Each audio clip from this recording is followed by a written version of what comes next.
Olá, meus queridos amigos do Solta o Verbo, sejam bem-vindos a mais um episódio e nós gostaríamos de apresentá-los para um convidado que você já conhece, que já esteve aqui, que é o nosso querido amigo, professor, teólogo Luiz Saião. Muito obrigado mais uma vez, Saião, pela sua disponibilidade, pelo seu coração, né? E tenho certeza que vai ser um tempo muito legal, então seja muito bem-vindo. E é sempre muito bom te ouvir, a gente fica aqui vidrado, eu tenho certeza que quem está escutando também fica bastante vidrado. Muito bem, muito obrigado aí, é um prazer muito grande, a gente está aqui no Solta o Verbo e a nossa conversa hoje vai ser bastante animada e você é convidado a participar com a gente, agradeço mais uma vez a honra do convite e vamos ver se a gente chega em algum assunto médio aqui para a gente sintonizar nosso papo. Tem um comentário no último vídeo que a gente fez, o rapaz ele comentou assim: poxa, tava tão gostoso de ouvir o Saião, que pena que acabou. Porque passa muito rapidinho, né? Passa rápido e vai instigando, assim, parece que os conteúdos vão crescendo e você vai querendo entrar naquilo ali, mas é muito legal. A gente pensou então em conversar sobre por que existe tanta guerra no Oriente Médio, quando que começou essa bagunça, por que é tão bagunçado. E como isso influencia também, né, a nossa atualidade, o nosso mundo. O resto do mundo, né? E influencia também de certa forma ou não sei, e o Brasil também. Então, olha, a gente pode começar a conversar sobre esse assunto e é curioso, né? Ninguém imagina uma coisa dessa. Mas o início do problema no contexto do Oriente Médio passa pela geografia. Por quê? Porque ali você tem, né, vamos todo mundo sintonizar aqui, o Oriente Médio, estamos falando da região ali onde a Europa encontra a Ásia e o norte da África. Né? Então, quando a gente fala em Oriente Médio, nós estamos falando ali da saída do Egito, Israel, Líbano, Síria, Turquia, Arábia Saudita, Jordânia. É bem pequenininho, né? Na verdade, não. O Oriente Médio, de modo geral, é uma referência mais ampla. Mas quando a gente ouve falar de conflitos no Oriente Médio, geralmente estamos falando da questão árabe-israelense. Daquela região ali deve dar uns 400 quilômetros ali, mais ou menos. A terra de Israel, o Estado de Israel, do extremo norte ao sul, tem 454 quilômetros. Uma extensão máxima, e de leste a oeste a extensão máxima são 110 quilômetros. Isso é o Estado de Israel. Tá. Mas, na verdade, a gente tem uma área muito mais ampla. Né? Então, se a gente quiser falar em Oriente Médio, no sentido mais amplo do termo, você vai até Irã e Iraque, né? Você vai chegar ao Egito, você vai chegar na Turquia, você tem os conflitos que envolvem, por exemplo, a Síria. Então, assim, a gente tem um macro conflito e um conflito específico na região que tem desdobramentos de diversos tipos. Mas eu então começo pela geografia. Então, olha lá o que a gente tem aqui. Você tem uma região muito árida. Você tem diversos desertos na região. Né? Então, você saindo do Egito, ali no Egito você sabe que a maior parte do espaço egípcio é o deserto do Saara. Né? Quando você sai do Egito, você entra na península do Sinai, que também é desértica, mas é um deserto diferente, é um deserto vermelho e rochoso, de pedra. A gente está acostumado com deserto, né? Meio duna de areia, assim, deserto de bug, né? Deserto que é outro perfil. E quando você chega no sul da terra de Israel, você tem o deserto do Negev, que já é um deserto meio diferente, a paisagem muda, ela vai perdendo esse avermelhado, se torna muito menos rochosa, do lado de uma área que é chamada Aravá e chegando no deserto da Judéia, que tem mais aquela característica daquelas fotos tipo do Mar Morto, dos manuscritos de Qumran, aquelas montanhas com um deserto mais cinza, digamos. Assim. Você já foi em vários desertos assim? Já dormi no deserto. Eu já fui para a região umas 60 vezes, então eu tô dentro de casa ali, né? E aí você vai para a Jordânia e para o sul da Jordânia está no deserto da Arábia. E aí o que acontece? No mundo antigo, no qual você precisa de sobrevivência, o que aparece no cenário? Nesse ambiente de tanta terra árida e semiárida, qualquer sinal de fertilidade, a gente precisa brigar por isso. Então, o que você tem no cenário aqui? Na parte oriental, você tem a antiga Mesopotâmia, rios Tigres e Eufrates, né, berço da civilização suméria, dos acadianos, né? Aí acadiano que passa você aprende mais sobre o assunto, né? A gente tem toda essa área onde você tem muitas civilizações. Aí você vai no caminho desses rios, passando pela Síria, chega ao norte da terra de Canaã, onde há bastante fertilidade. Então, quando a Bíblia fala, por exemplo, que nós estamos indo para uma terra, o povo de Israel está indo para uma terra que mana leite e mel, aí você se liga no movimento. Por que esse cenário é apresentado? Descendo para o sul tem o Egito, que, como dizia o Heródoto, é um presente do Nilo, é um outro centro de fertilidade no delta. E, se você subir para uma área mais fértil ao norte, passando pelo Líbano, que é a antiga Fenícia, e subindo para a região da Anatólia, onde hoje está o país chamado Turquia, você tem uma outra área muito fértil, onde estavam os antigos hititas. O que acontece com a terra de Israel? Ela está bem no meio. Ela é o grande corredor de passagem entre as grandes civilizações, especialmente da Mesopotâmia e do Egito. É ali que tem aquelas montanhas de Golã que eles falam? As colinas de Golã, elas ficam ao norte da terra de Israel, porque vamos dizer assim, o relevo, a geografia da terra de Israel é um negócio muito curioso. Aliás, Israel é uma loucura, né? Você tem, num pedaço de terra do tamanho do estado de Sergipe, todos os climas do planeta. Você vai no Monte Hermon, tem estação de esqui. Você vai no Mar Morto, parece que você está na Lua. Que doido. Então, você está na região, por exemplo, de Tel Aviv e Jope, parece que você está numa praia do Rio de Janeiro ou do Nordeste. Aí você vai para Jerusalém, parece que você está em Jerusalém, né? E você vai para o norte, para a Galileia, enquanto no sul, no deserto, você tem o pessoal plantando tâmara, e beduíno vivendo no deserto, como se vivia milhares de anos atrás.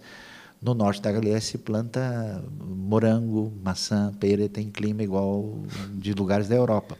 E nessa parte elevada, acima do mar da Galileia, que está a 210 metros abaixo do nível do mar, subindo para a parte elevada, você chega nas colinas de Golã, que, na verdade, a maior parte delas está na Síria, mas 10% delas está no território de Israel. Inclusive, é uma questão discutida, controvertida, de conflito pela posse delas.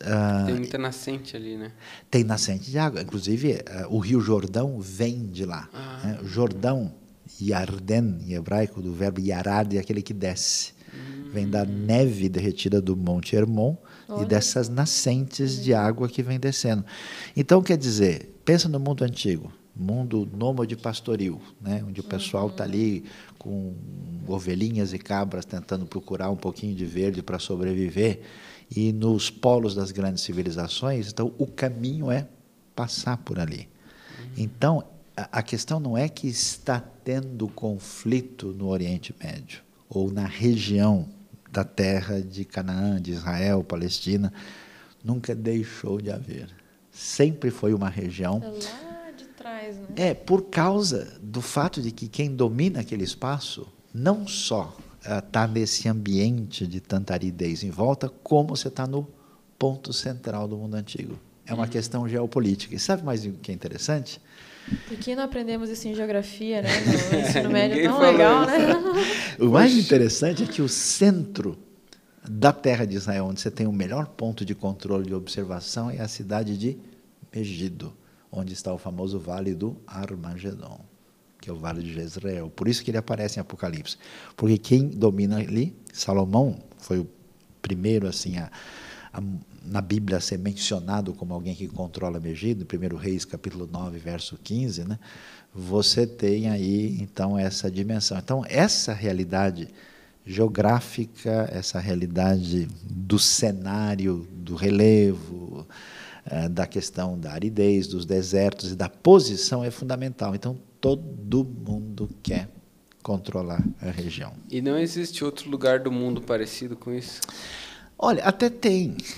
Por exemplo, todo mundo sempre quis controlar o canal de Suez, o Gibraltar, lugares do mundo que são estratégicos e fundamentais. Mas ali acho que tem a parte religiosa, que daí o pessoal valoriza muito, né? Aí tem os outros contornos que vêm nesse cenário, né? A gente tem a questão geográfica, a questão dos grandes impérios do mundo antigo. Se todo mundo que queria...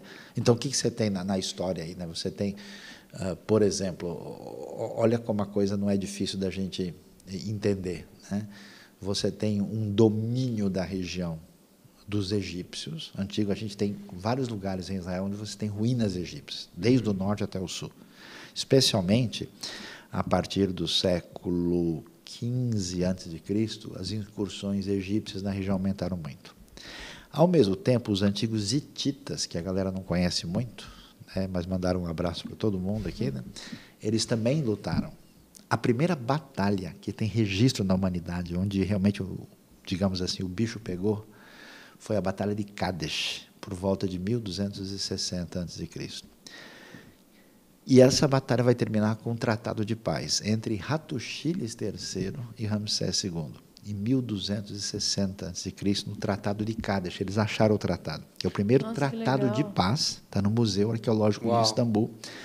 Primeiro tratado de paz entre duas potências da antiguidade. E foi uma batalha mortal. Até acho que no YouTube você acha um vídeo onde eles têm a simulação computadorizada da batalha. Negócio muito louco. E aí, o que eles estão tentando? Dominar a região.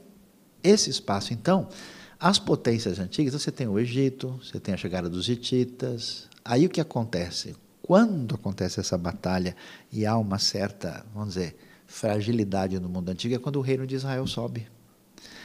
Davi só conseguiu fazer o que ele fez, e a monarquia israelita se sustentou porque era Copa América sem Argentina e Uruguai, entendeu? Era a Copa do Mundo sem Argentina, Alemanha e França.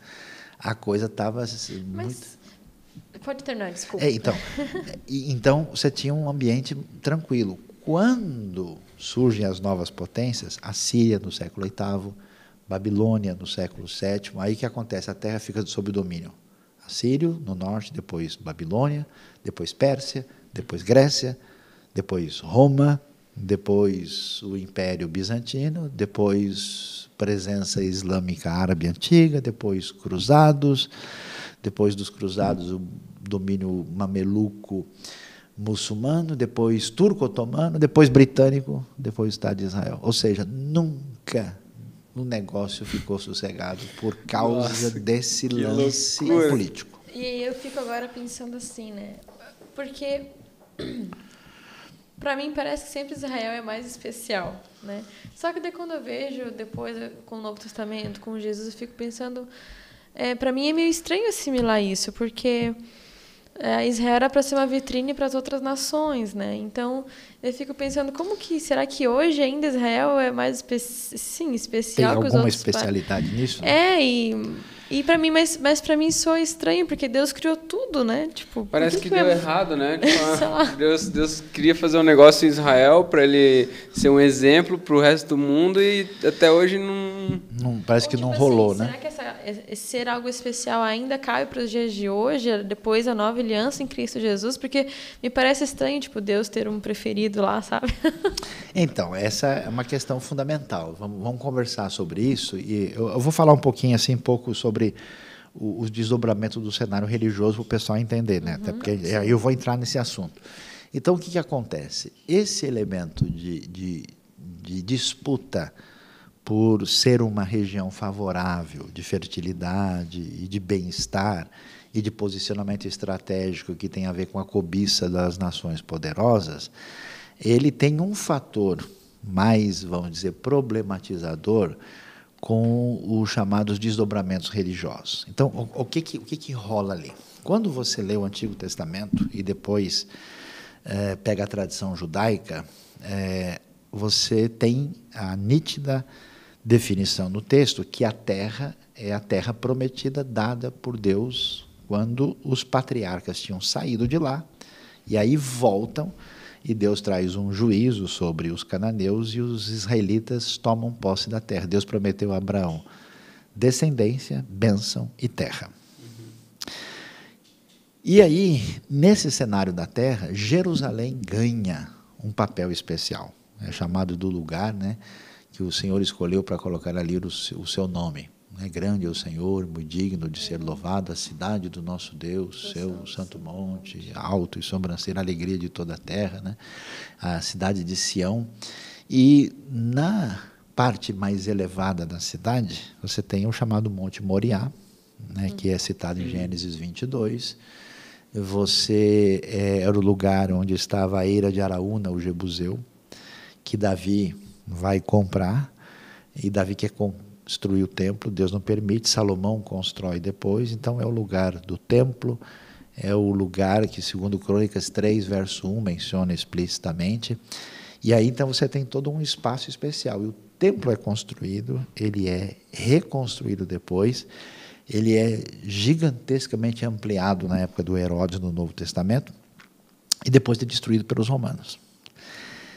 Jerusalém se torna uma cidade sagrada também para a cristandade depois. Não por causa do templo, mas por causa do que acontece com Cristo Jesus, morte e ressurreição. Aí tem toda a questão dos lugares sagrados da fé cristã, a cristandade começa a peregrinar para lá. E aí chegam os muçulmanos. Os muçulmanos chegam em Jerusalém no ano 638. É curioso que Maomé nunca esteve em Jerusalém. Ele morreu em 632 e ele só chega em 638. Mas a tradição muçulmana vai afirmar que Maomé foi ao lugar que é chamado lugar distante, longínquo, que eles interpretam como Jerusalém, e que ele teria subido no lugar onde está o monte do templo, e ali ele teria subido diante de Deus, foi ao paraíso, teve contato com os profetas e recebeu revelações da parte de Deus.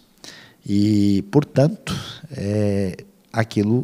o lugar vai se tornar o terceiro lugar mais importante do Islã depois de Meca e Medina. Então, aí você vê um negócio que se torna um grande drama na tradição monoteísta.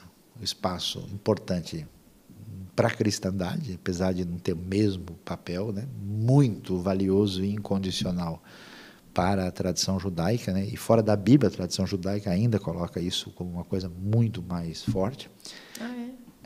Porque tem outros, né, além da Bíblia, a tradição judaica tem o Talmud, tem toda uma série de... E também para o Islã. E aí, o que aconteceu? Jerusalém ficou sob domínio cristão bizantino desde 324 depois de Cristo com Constantino até 638 com a chegada dos muçulmanos. Aí ela passa por essa época islâmica quando se constrói aquele Domo da Rocha, quando se constrói a mesquita de Al-Aqsa, né? O Domo da Rocha não é mesquita de Omar, nem é mesquita nem é de Omar, é um lugar sagrado, não é simplesmente uma mesquita, um lugar especialmente sagrado.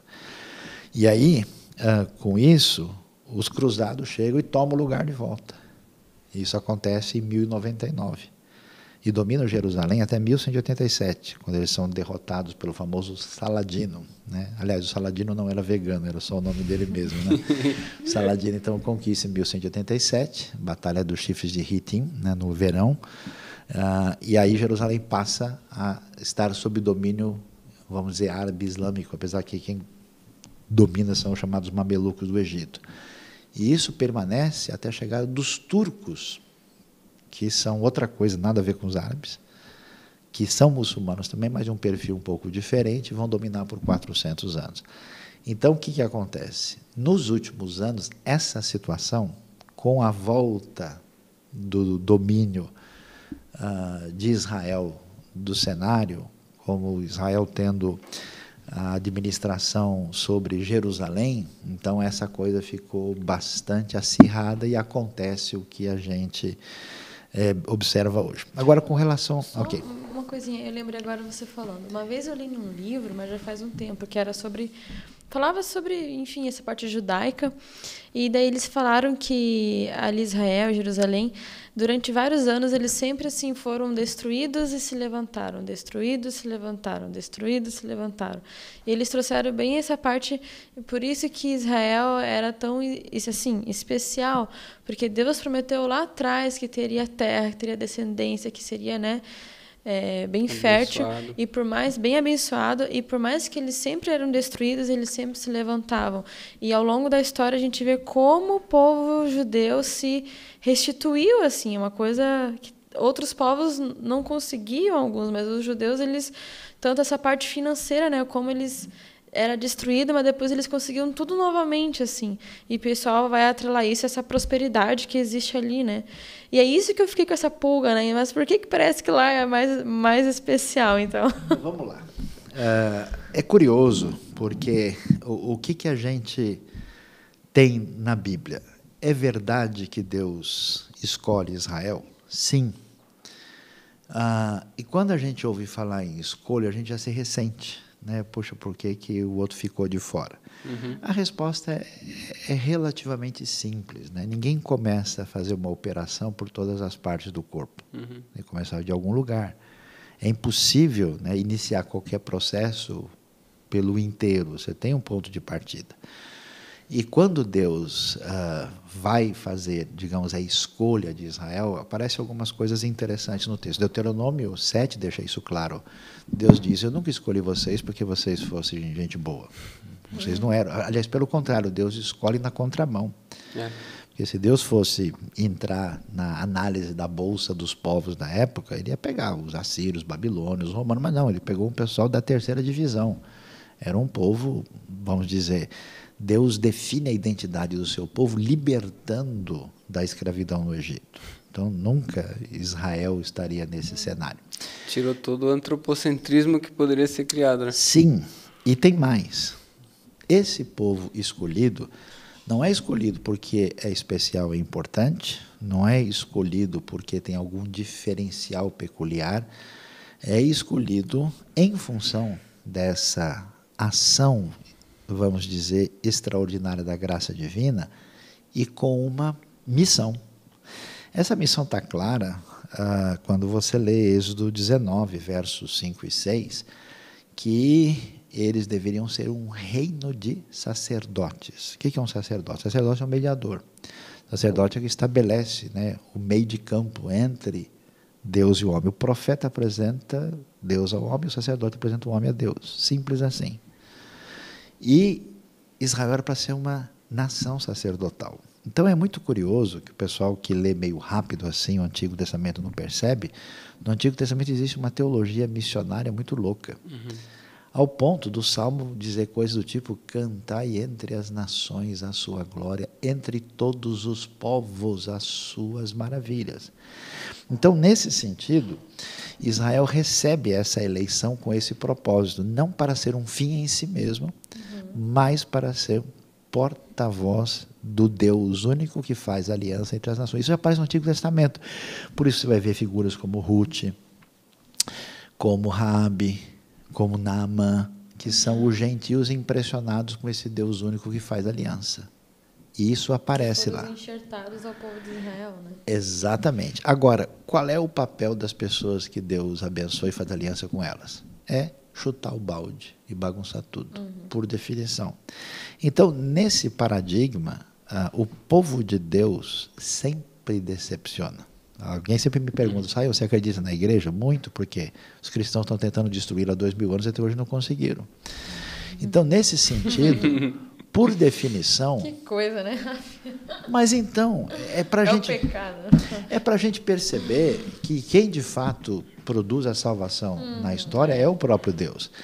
Olha que a coisa curiosa, é que o pessoal lê, mas acho que não presta tanta atenção. As pessoas mais especiais da Bíblia são as que mais chutam o pau da barraca. Quem que é o cara mais sábio da Bíblia? Salomão. Foi ele que destruiu o reino. Foi por causa da administração dele que quebra tudo. Quem é o homem segundo o coração de Deus? Davi. E o que Davi vai fazer? Quem que é o cara mais sagrado de Israel? O sumo sacerdote. Quem foi o primeiro? Arão. O que ele fez? O bezerro de ouro. Nenhuma novidade. De quem você mais espera, você vai ter decepção. E as pessoas que você não imaginava nada, elas surgem como uma ação da graça especial de Deus. Abraão, Josué 24:2, os nossos antepassados adoravam outros deuses do outro lado do rio. Então, Abraão era pagão, num certo sentido, Israel é especial, mas Israel põe tudo a perder. E Israel não quer dizer, porque Deus escolheu, abençoou Israel, que ele não se preocupa com as outras nações. Por exemplo, uma leitura equivocada vai sugerir que Deus ama Isaac e rejeita e detesta Ismael. Mas não é isso que o texto diz. Ismael quer dizer ouvido por Deus. Quando Agar vai morrer no deserto com o filho, Deus vai lá e salva. E, aliás, Agar, que é uma mulher, que é uma escrava, que é uma egípcia, é a primeira pessoa na Bíblia que tem uma visão teofânica de Deus. Teria eu visto aquele que me vê? O negócio é muito extraordinário. E quando você vê o que Deus... Ismael que vem os muçulmanos? Que vem os árabes. Os árabes. E outros povos da região, né? Midianitas e assim por diante. E aí, você vai ver que Deus tem uma bênção dentro de uma aliança com relação a Israel, mais uma bênção que também se destina aos outros povos, porque Israel não é a finalidade. Então, o que o pessoal faz? O que não deve é colocar ou Israel ou os gentios, ou Israel ou a igreja. Não é Israel ou os gentios ou a igreja. É a bênção para todo mundo dentro de um projeto de Deus que começa em Israel. E o que Deus diz nessa sua parceria especial com Israel? Que vocês não vão deixar de existir, que vocês vão permanecer. E vocês, gentios, foram enxertados nessa oliveira. Então, não pense que eles são malvados, né? Não são meu malvado preferido. Né? Eles são os malvados primeiros, porque vocês são os malvados segundos. Então, se vocês começarem a se orgulhar contra ele, achando que vocês são, né, the king of the black cockade, o rei da cocada preta, o dono do pedaço, vocês também vão quebrar a cara, porque o problema deles não foi serem judeus, o problema deles foi o orgulho e a arrogância e não ouvir a palavra divina, que é o mesmo problema nosso. Então, o Novo Testamento trabalha numa direção para dizer que gentios e judeus vão estar juntos nesse reino de Deus no plano histórico da redenção. E nesse sentido, por que é tão importante o judeu? Onde é que está a importância de Israel? Primeiro, a importância está em que você tem uma visão de mundo, uma percepção da realidade a partir da revelação bíblica que moldou uma cultura com valores e ideias que são fundamentais para a sobrevivência da civilização. Então, o judeu não é só abençoado porque Deus passa a mão e esconde, porque ele vive com certos princípios de vida que as pessoas não conhecem e que fazem toda a diferença na construção da história. Quer ver um exemplo? Uma vez, um americano chegou para um judeu e falou com ele, né? Escuta, mas vocês estão fazendo o que essa semana? Estou comemorando a Páscoa, o Pêssar. É mesmo? Mas o que tem aí? Olha, esse é o jantar mais antigo que existe na face da Terra. A gente faz isso há mais de 3.000 anos, né? E aí ele diz, puxa, mas vocês perderam a terra, perderam o lugar, vocês não perdem a língua, nem a cultura, nem a fé. Qual é o segredo de vocês? O que vocês fazem escondido? Aí ele falou, a gente sabe contar a história para criança. Falou, o quê? Como que assim? massa. Que legal, né? Aí ele falou, não, porque todo ano ele perguntou para o americano, o que vocês comeram no dia que o Mayflower chegou na América? Sei lá. E que relevância isso tem para a história? Que a gente comeu ou não comeu? Pois é, a gente sabe. A gente come as mesmas coisas, as crianças contam a mesma história, eles cantam as mesmas músicas, a gente transmite isso de uma maneira diferenciada para a realidade das crianças. Então existe uma sabedoria hebraica que grande parte da cristandade não percebeu e que tem a ver, por exemplo, você vai para Israel, uma coisa curiosa, pega os judeus que vivem lá. 2 gerações atrás, esses caras estavam vendendo casaco de pele na Polônia, com temperatura 20 graus abaixo de zero. De repente, vem a guerra, vem o nazismo, vem o Holocausto, e esses caras escapando de Auschwitz vão morar em Israel para morar perto do deserto. O que vai fazer no deserto o cara que vendia casaco de pele em Varsóvia? O que o pessoal faz? Escuta, tem alguém no mundo que faz alguma coisa? A gente não é inferior nem superior, a gente vai fazer também. Não tem esse negócio que é difícil, o governo tem que fazer alguma coisa, eu não sei o quê. Não, levanta, sacode a poeira e dá a volta por cima. Em 2 gerações, o Israel não tem esse negócio de tempo ruim. O cara, quando canta a música no Ano Novo, ele vai cantar coisa do tipo Baixaná, Rabá, Nechevelar, Mirpesset, Venisport, Sipurim, Bodedor, ele vai dizer Otirê, Kamatov, Yerrie, você ainda vai ver quanta coisa boa vai acontecer no ano que vai aparecer. Ou seja, o que tiver que acontecer, a gente faz. Não interessa. Então, depois de 2 gerações, os caras estão o quê? Plantando alface no deserto.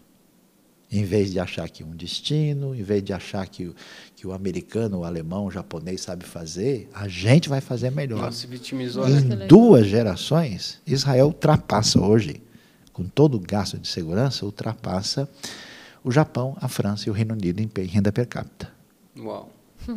E Ainda tendo tão menor, né? 60% deserto, 102 línguas diferentes faladas no país, com um judeu que veio da Etiópia, que é falacha, com um judeu que veio do norte da Índia, que tem cara de oriental, de chinês, com um judeu que veio da Europa, do Marrocos, da América do Norte. Então, existe um jeito... Que pena que a gente perdeu essas coisas boas da tradição, né?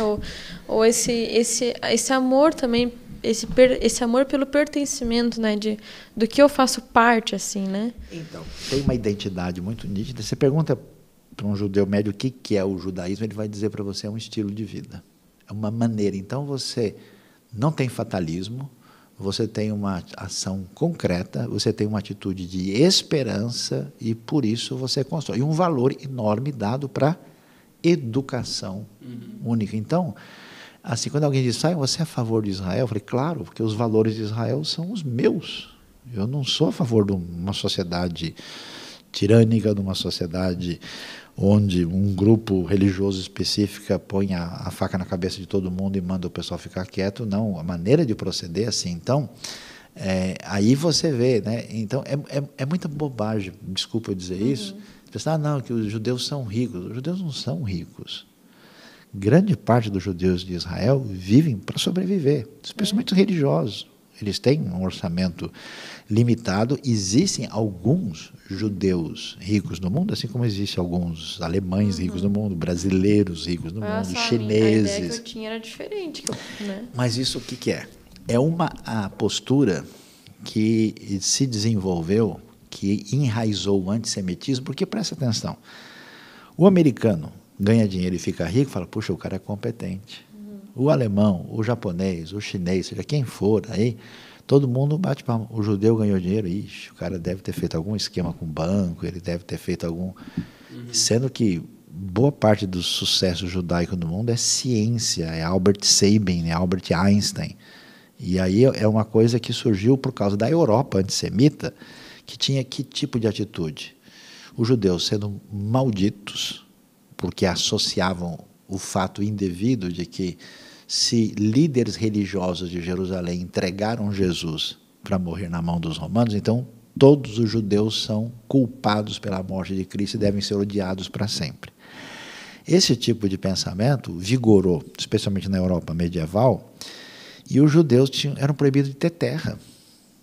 Os judeus tinham uma condição de ser cidadão de segunda classe, então como é que eles iam viver?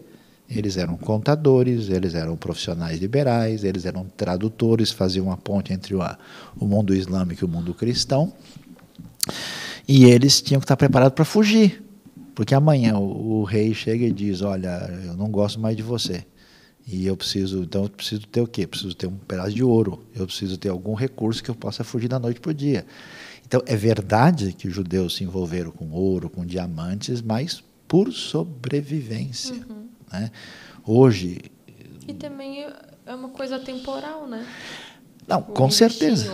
Vai ser uma coisa, vai ter para sempre, né? Então, mas aí, pelo fato de haver banqueiros e de algumas pessoas no contexto judaico em posição, aí o pessoal falou, tá vendo? Os judeus. E aí surgiu esse mito muito enfatizado pelo mundo antissemita, né? Que os judeus controlam a imprensa mundial, os judeus controlam o dinheiro do mundo, os judeus... Imagina, você acha que a economia da China está na mão dos judeus, a economia do Japão, da Alemanha, é uma loucura sem precedentes, não tem nem condição, né?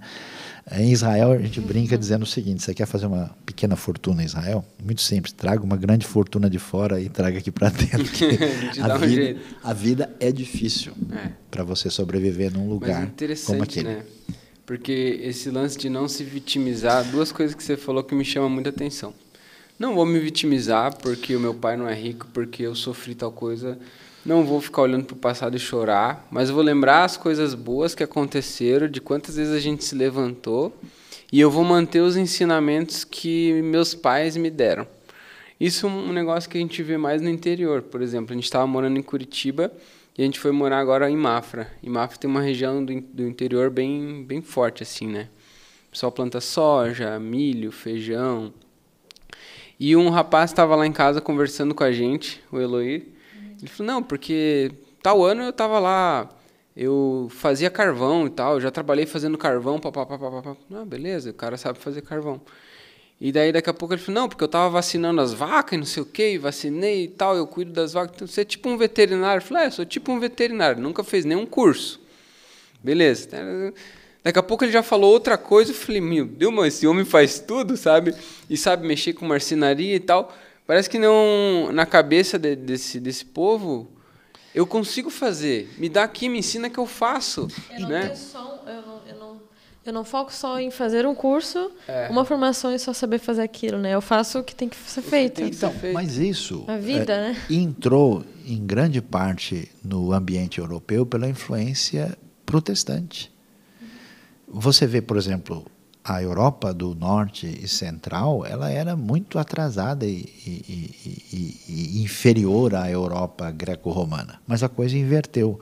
Por quê? É a influência da própria Bíblia, com seus valores, é que produz um tipo de sociedade que valoriza aprendizado, educação, formação e transformação da realidade. Por isso que 90% dos casos de prêmio Nobel na história vem do ambiente judaico-cristão e principalmente, mas esmagadoramente, protestante-judaico, porque é uma cultura de progresso, desenvolvimento e transformação. E uma vez eu li num livro que, com a chegada do iluminismo, as pessoas pensaram, então agora o pessoal vai ser mais inteligente, né? E aí você vê que muito aconteceu também o contrário. E às vezes, um senhor lá de uma zona rural que ele não sabe, às vezes, ler ou não sabe escrever, mas ele tem uma sabedoria, ele tem uma inteligência para fazer as coisas, que uma pessoa... E uma atitude que uma pessoa que, né, foi atrás de muito conhecimento, às vezes não tem, né? Exatamente. Então, o que acontece também no Oriente Médio é um conflito de pensamento e civilização, né? A história, na verdade, ali, vamos voltar para o nosso foco aqui, para a gente entender o cenário todo que está por trás daquela região. Quem dominava a região toda eram os turcos otomanos. Os turcos dominaram a região por 400 anos, de 1517 a 1917. Foi derrotado em 1916 ali, né? 17, por aí. 17, porque na verdade a Turquia, ou melhor, o Império Otomano, né, que começou em 1299, foi até 1922, quando eles se aliaram à Alemanha na Primeira Guerra. Eles foram derrotados. Então, o mundo árabe e todo o Oriente Médio estava debaixo do domínio turco-otomano. Turco e árabe não tem nada a ver um com o outro. O brasileiro, difícil entender esse negócio, porque a gente chama os sírios libaneses aqui de turco, eles de turco não tem nada.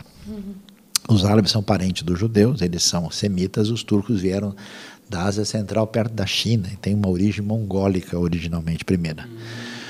E aí, os turcos perderam, e quem acabou tendo hegemonia na região foi Inglaterra e França, que dominaram. Então, o que eles fizeram?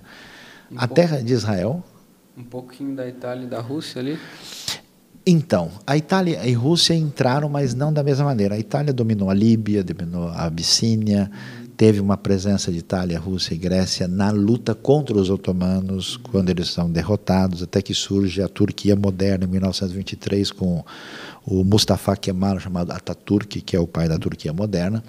Mas na região propriamente da terra de Israel e redondeza, a coisa ficou dividida entre Inglaterra e França. Então, por que você tem um país como Iraque, Kuwait, Emirados Árabes, Bahrein, tudo desdobramento do Império Inglês? Que o Iraque, por exemplo, é um país criado pela hegemonia inglesa. Por isso que foi sempre uma confusão, né? Quem ficou de fora nessa história foram os curdos. Daí tem toda aquela confusão do Kurdistão até hoje, porque são 30 milhões de pessoas que ficaram sem país e tem uma problemática muito séria até hoje lá. E a terra, o Líbano e a Síria ficaram sob administração francesa. A terra de Israel, o que a gente hoje, né, chama ali da região da Palestina, dos territórios palestinos, e a Jordânia ficaram sob administração inglesa. E a Inglaterra dominou de 1917 a 1947. Quando os ingleses perceberam que a presença e a hegemonia deles não ia muito longe depois da Segunda Guerra, eles passaram a liberar a região. Inclusive, houve um movimento árabe muito forte, né? Tem aquele filme famoso, Lawrence da Arábia, um movimento pan-arábico em 1923, se tornou muito forte. E aí, a terra de Israel tinha 1/3 de judeus para 2/3 de árabes. E os ingleses deixaram transparecer que os dois iam ter o seu lugar ali. Aí eles entregam a chave e vão embora.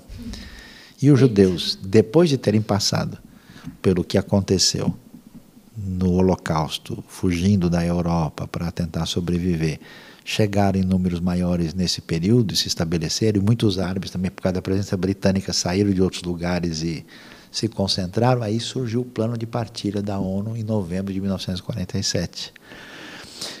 E o plano foi estabelecido, não foi lá grande coisa, mas pelo menos era uma possibilidade. Que estranho, né? Porque a ideia é a seguinte: vamos fazer um Estado judeu e um Estado árabe. Bom, os judeus, meu amigo, qualquer coisa está valendo.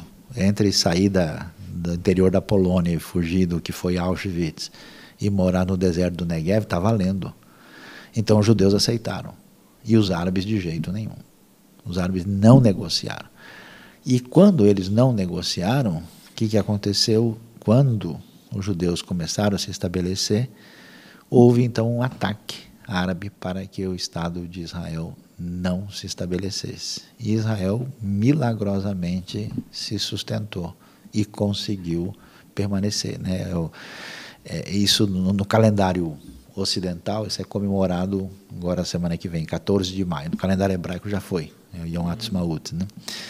E então eles fundam oficialmente, 14 de maio de 1948, o Estado de Israel, nessa situação de conflito. Mesmo assim, os árabes não estavam dispostos a ter um Estado ali, até pela importância religiosa do local, e tem todo um cenário. Aí você vai ter o quê? Uma tentativa de acabar com o Estado de Israel em 1967, em 1973. Nessas ocasiões, Israel consegue vencer a Guerra dos 6 Dias, a Guerra do Yom Kippur, e se estabelece. E a partir daí, Israel vai se fortalecendo e se torna superior aos seus inimigos ali em volta e se estabelece como tal. Temos aí em 79 o tratado com o Egito, Israel consegue fazer a paz com a Jordânia, né? E aí, vamos dizer, de um lado, há uma crescente pacificação na região, porque as notícias só tem notícia ruim, né? Mas, na verdade, Israel hoje está num relacionamento normal com Emirados Árabes, de certa forma, com uma conversa tranquila com a Arábia Saudita, relações... Eu acabei de atravessar a fronteira de Israel para a Jordânia, Israel com o Egito, Israel com Marrocos, até mesmo agora com o Sudão, apesar que a coisa lá está meio complicada. Então, tem havido um crescimento do que a gente chama de acordo abraâmico, né? Mas a situação palestina ela é complicada. Por quê? Porque essa parte, vamos dizer que seria um futuro Estado árabe, ela se dividiu em 2 pedaços, a Cisjordânia e a faixa de Gaza. Cada uma é governada por um partido diferente. A faixa de Gaza está na mão do Hamas, que é um partido que tem uma militância anti-Israel intransigente e está sempre lançando foguetes, mísseis ali.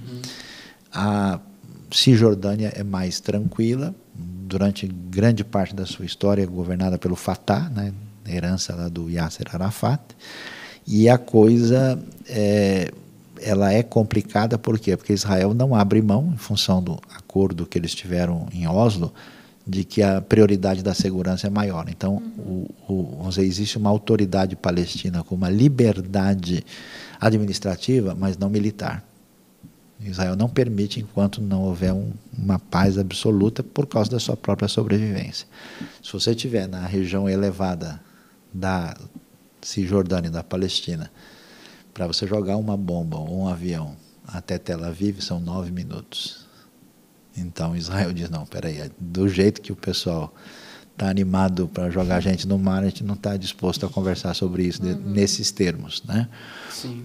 Infelizmente, o povo palestino sofre, né? Muitos palestinos, como a maioria dos judeus, são a favor da paz, mas as conversas de perfil religioso e político nem sempre são promissoras, e é uma coisa muito delicada, né? Eu conheço de perto os dois lados, tenho amizade dos dois lados, de vez em quando eu como falafel e tâmara dos dois lados, e a maior parte da população quer viver, trabalhar, ter a vida normal, mas esse cenário ele é bastante complicado. Agora, isso que a gente vê aqui, né?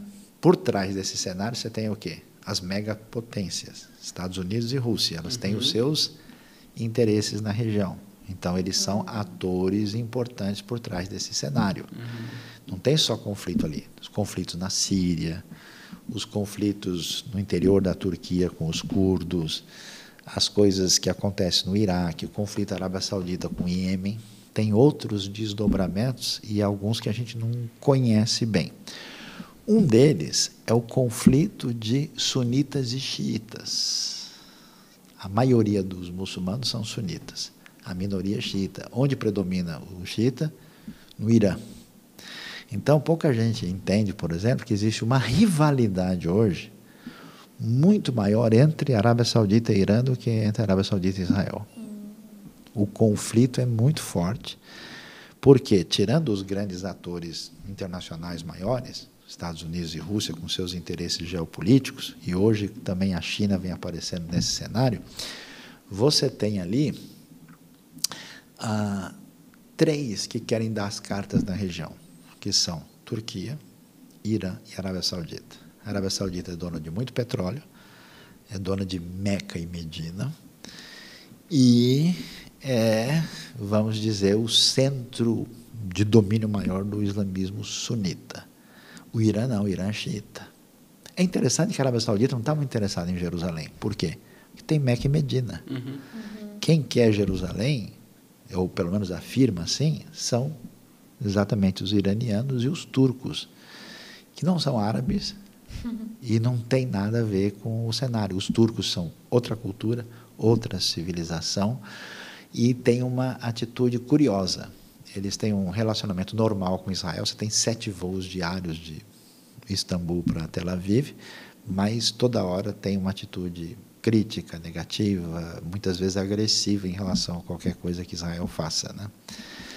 E o Irã faz parte da outra realidade. Então, o mapa ali, nesse sentido, passa por contornos políticos e religiosos que a gente que olha de longe, não conhece a região, pensa o seguinte: tem um monte de judeu fanático e de muçulmano fanático que estão brigando por razões religiosas. Não é bem assim. Né? E curioso que pouca gente vai imaginar isso. Uma boa parte dos judeus religiosos não estão nem aí por essa questão em favor do Estado de Israel moderno. Só querem ficar tranquilos lá. Sim, eles não estão. Aliás, até é difícil, por exemplo, convencer os judeus religiosos a se envolverem com o exército, com outras coisas. Eles não têm interesse muito nisso. E, curiosamente, há judeus religiosos muito, digamos assim, sionistas, e há judeus religiosos radicais que são contra o Estado de Israel, não aceitam porque ele não é suficientemente religioso. E muitos judeus sionistas, na verdade, são bem seculares. Não são fanáticos religiosos. Então, são mais militantes, digamos assim. Não, eles simplesmente dizendo o seguinte: nós queremos, já apanhamos demais, já sofremos no mundo islâmico, no mundo da cristandade, e a gente quer continuar vivendo. E como o pessoal não está de brincadeira, se a gente amolecer, a gente já fez isso uma vez e viu que o negócio não vai dar muito certo. Às vezes, essa atitude pode trazer desdobramentos problemáticos. Existem algumas coisas que Israel faz que não é aceitável dentro da comunidade das nações. Por outro lado, Israel é desse tamanhozinho. A população judaica no mundo chega aí no máximo a 18 milhões de pessoas. O mundo árabe e o mundo muçulmano é 1 bilhão e 800 milhões de pessoas. É o lobby do petróleo, é um lobby de consumo enorme. Então, é claro que no cenário internacional vai aparecer muito mais uma crítica a Israel e uma atitude assim menos crítica em relação ao que é feito em volta. Mas eu acho que, em muitos aspectos, muita coisa boa tem acontecido e tem flexibilizado mais a região por causa do petróleo, por causa da posição geopolítica, por causa do centro de questões religiosas envolvidas. Ela é um cenário difícil. E tem um problema maior, né? Gente que estudou pouco a Bíblia, que conhece pouco grego e hebraico, resolve interpretar a profecia de qualquer jeito, toda hora, e sempre tentando botar mais lenha na fogueira de maneira indevida. E isso gera, às vezes, mais confusão do que ajuda. Muito bom. Interessante. Muito interessante. Entrar no contexto, entender que cada região tem algo específico, né? E muitas vezes a gente olha de uma maneira superficial para isso, né? Dizendo, é assim e deu, né? E não é. Quando você fala que existe algo pacífico que está crescendo assim, parece até um negócio que não dá para acreditar, né? É porque a mídia só apresenta quando tem coisa ruim, né? É o que vai vender, né? Não tem notícia. Ibope, né? O casal vive bem por 60 anos e comemora com toda a família. Isso nunca aparece nenhum tipo de notícia primeiro. Ninguém abre o jornal dizendo isso, né? E outra coisa, o pessoal não tem ideia, por exemplo, Israel é uma população hoje de quase 10 milhões de habitantes. São Paulo é 13 milhões, né? Só a cidade. Só a cidade de São Paulo é 13 A grande milhões. São Paulo é mais de 20, né? Só para você ver. Então, Israel é um bairro grande, né? E grande parte dessa população, mais de 20%, uns 2 milhões de pessoas, não na Palestina, em Israel, são árabes. E são árabes israelenses, que têm passaporte israelense. E esse pessoal, você vai para uma cidade como Nazaré, o prefeito é árabe. Você tem árabes cristãos, árabes muçulmanos. Então, o parlamento de Israel, que eu já tive oportunidade de visitar, tem 120 membros, 13 são árabes. Então, Israel é uma democracia parlamentarista.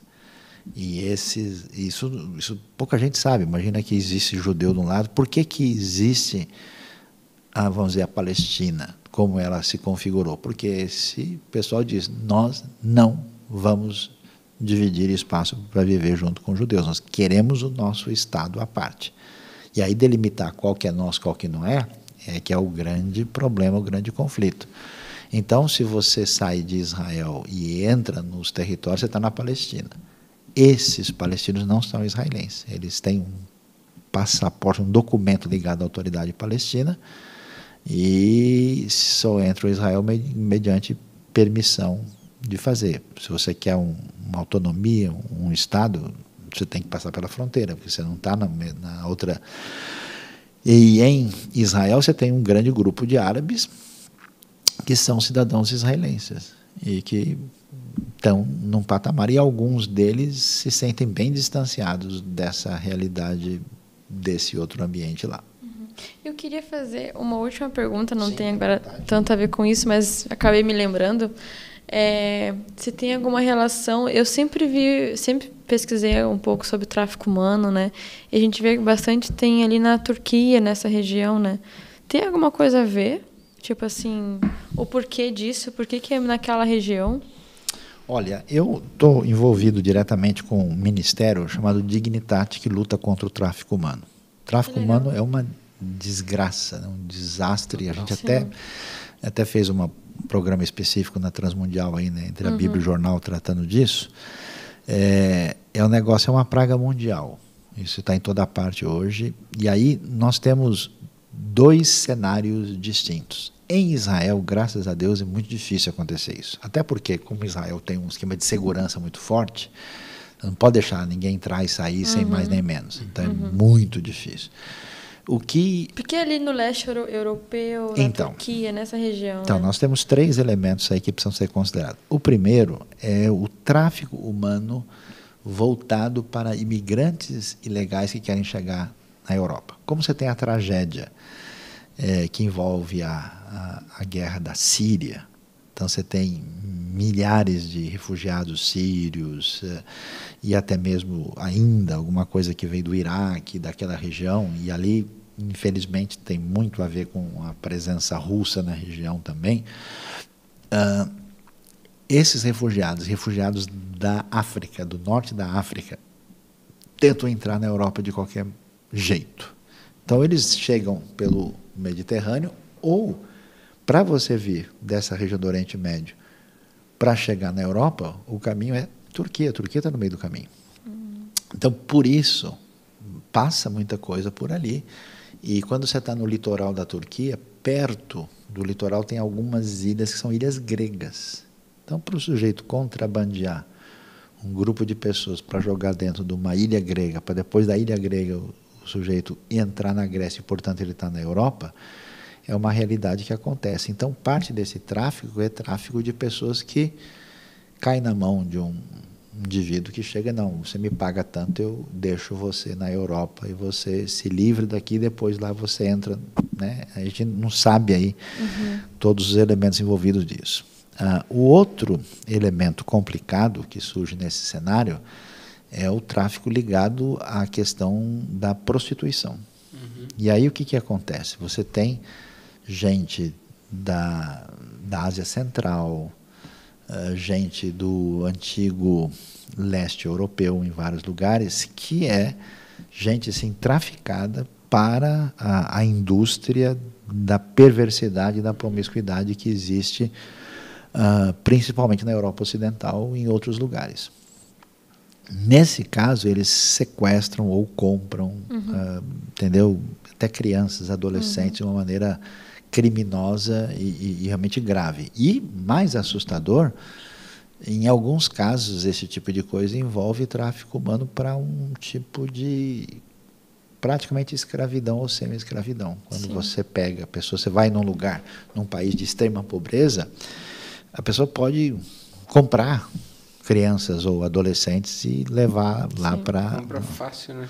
Então, os pais vendem, né? Sim, é uma loucura, né? Então, quer dizer, você vê um mundo afastado de valores humanos mais razoáveis e afastado de uma influência cristã legítima, e onde essas barbaridades acontecem e é uma coisa assustadora. E associado a isso ainda tem tráfico de drogas, tráfico de armas, órgãos, uma coisa medonha, né? Por isso que eu acho muito dolorido, né, quando a Igreja de Cristo perde tempo discutindo um monte de coisa desnecessária e inútil, né?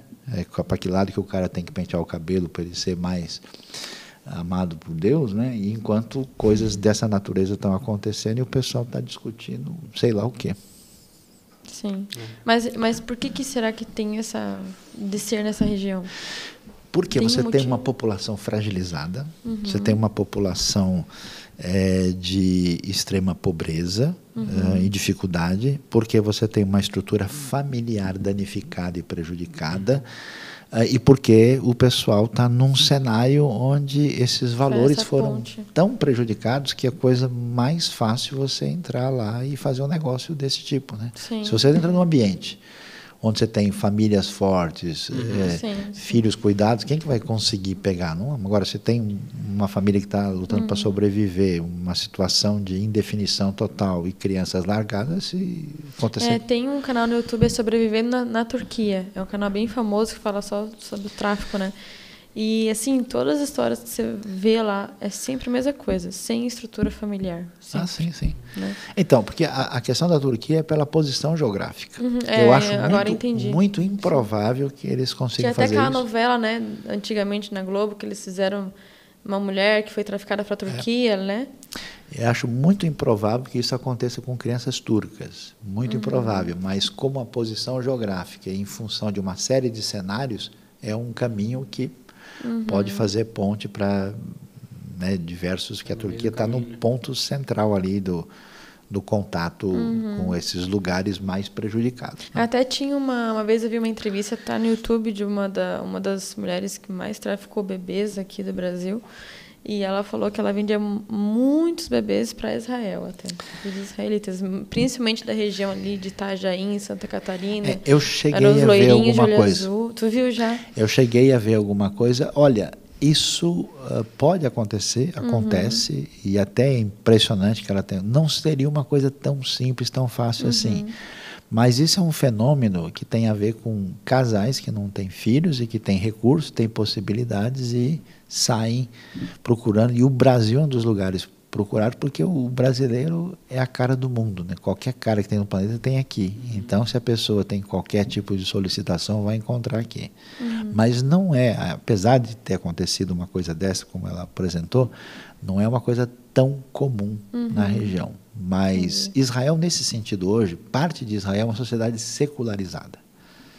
Então, é muito curioso, é uma doideira aquele país. Doideira, né? Nossa. É doideira porque você tem gente religiosa extrema que vive fazendo oração o dia inteiro, dos diversos grupos, e um pessoal secular que não quer nem ouvir falar de religião e vivendo como seculares do ambiente europeu. Nossa. Entendeu? Então, nossa, eu um dia ainda, se Deus permitir, se também a gente conseguir, eu ainda quero ter a honra de poder ir lá e visitar Israel, né? É um ambiente bem interessante, diferente. Show de bola, Sayão. Obrigado. Obrigado por todo esse conhecimento. Eu vou ter que assistir esse podcast umas 3 vezes para poder entender tudo aqui. Então, uma coisa curiosa para a gente assim fechar, né? A gente precisa ser um agente de paz. Né? Então, Deus ama judeus, Deus ama árabes, Deus quer levar a sua bênção que atinjam todos, incluindo muçulmanos, cristãos, judeus que venham conhecer essa graça especial da parte de Deus. E a gente, como brasileiro, tem um fator interessante. Primeiro que aqui é a casa de todo mundo. Né? O Brasil, com todos os seus problemas, é um lugar onde gente diferente pode se aproximar do outro de uma maneira diferenciada. Né? Depois que eu acho que a gente tem uma questão histórica interessante. O Brasil, através do Oswaldo Aranha, é um dos principais responsáveis pela criação do Israel moderno, que eles têm grande gratidão por isso. E, ao mesmo tempo, o Brasil é muito amado nos países árabes também. Nós somos um grande... não sabia disso. Nossa, você chegou num país árabe e falou que você é do Brasil, pronto, a mesa está pronta. Nossa, pessoal, só o brasileiro não gosta do brasileiro. Na minha cabeça, o Brasil é assim, mal visto por todo mundo. Só o brasileiro não gosta de brasileiro. Olha só. Entendeu? Lá fora você chega... Uma vez eu estava no Egito, olha que coisa, e eu conversando com um cara lá, né? Eu estava lá na região da pirâmide de Saqqara. E aí eu conversei com o cara, eu falei, tudo bem? Aí, tudo bem? O Egito tinha acabado de ser campeão da Copa da África, né? Aí eu falei, Kif Habib, Kulu Tamam, Mamsud, né? Falando umas palavrinhas em árabe. Aí eu falei, Misr, Talat Wahad, Egito 3-1, campeão. Aí ele, você é da onde? Aí, Nahnu Meal Brasil, Habib, né? Nós somos do Brasil. Ele, Brasil, tal. Ele falou, vocês são do Brasil? Então é o seguinte, tem uma tumba aqui que ninguém pode entrar, mas como vocês são do Brasil, eu vou abrir para vocês lá, vocês vão ver. A gente entrou e foi ver coisa de 2100 a.C., só porque a gente era brasileiro. O cara fez festa, qualquer lugar. O Brasil é o lugar... Como a gente desvaloriza a nossa história, o Brasil é o lugar que tem mais né? libanês do que no Líbano. O contingente de sírios libaneses aqui é gigantesco. Você vai lá para o começo da Avenida Paulista, você tem aquela catedral gigante, bonita ali, é a catedral sírio-libanesa, de tradição ortodoxa. Então, os nossos quibes e esfigas são melhores do que os de lá. A galera, então, é bom, né? A gente comer uma esfirra esses dias, é bom. Então, a gente tem uma ponte legal. E aqui é muito interessante como muitos judeus e árabes são próximos e são amigos, né? E aí, então, acho que nós precisamos ser um fator de paz, né? E de apoio e de entender e costurar alguma coisa. Até eu termino dizendo uma coisa tão bonita que você vê em Isaías 19, né? Que diz que um dia, na redenção que Deus há de trazer, Deus irá abençoar o Egito, a Síria e Israel, e os três serão, haverá uma estrada ligando um ao outro. Esse é o tipo de profecia que ninguém gosta de mencionar, que mostra essa proposta do futuro que Deus então cumpra de fato, né, aquilo que ele quis, que a bênção que chegou a Israel extravasou as nações, de fato venham produzir paz aí, até porque nós somos seguidores de Jesus, que é a referência máxima de paz. E que Deus abençoe a todos. Que especial. Amém. Amém. Amém. Amém. Espero que você saia daqui edificado, com mais conhecimento, e que a gente seja esse agente de paz, né? Amém. Seja com qual for o povo que aparecer para nós, a gente possa demonstrar esse amor que unifica as nações. Amém. Amém. Até a próxima, pessoal. Deus abençoe vocês e tamo junto.